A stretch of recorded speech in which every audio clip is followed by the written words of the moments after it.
Dasturimiz davom etadi. Bundan 2 yil avval 50 bosh zotdor qo'ylarni xorijdan olib kelib, yangilikka qo'l urgan olotlik Rustam Samandarov qisqa fursatda bu yo'nalishni mahallaning asosiy o'sish nuqtasiga aylantirdi. E'tiborli tomoni, bu endilikda gidroponika usulida arzon va sifatli ozuqa yetishtirish orqali chorvachilikda yuqori daromad olish mumkinligini amalda isbotlayapti.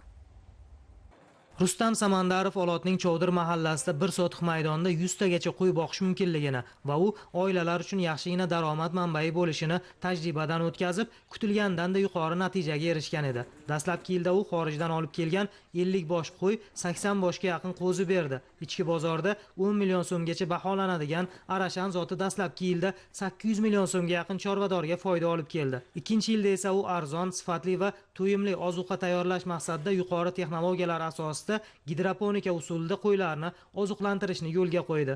Endilikda xarajat kamaydi. Rustam Samandarov innovatsiya bilan ish tutib, yiliga 1 milliard so'mdan ortiq daromad topadigan kichik chorvachilik kompleksi egasiga aylandi. Buni afzallik tomonlari bir kunda oziqlanish ratsioni 1,5 kilo bug'doyni tashkil etadi.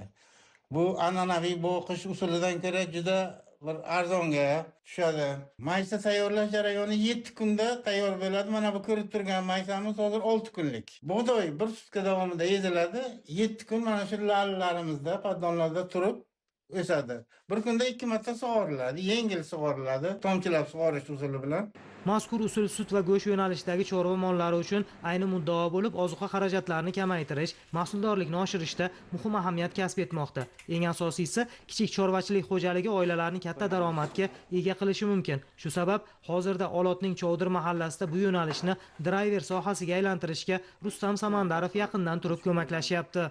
Aholida qiziqish juda katta. Chunki arzon usulda to'yimli ozuqa, bu ekologik toza mahsulot boqishga qiziqib kelib maslahat olyaptilar. Maqsadimiz tuman mahallalarida, xo'jaliklarda 20 bosh, 30 bosh maydon molda xudoni shunaqa usulda yersiz, yaylavsiz boqishni tashkil etish. 2-3 xonadonlarda ish boshlangan. O'ylayman, nasib bo'lsa yaxshi natijalarga erishiladi.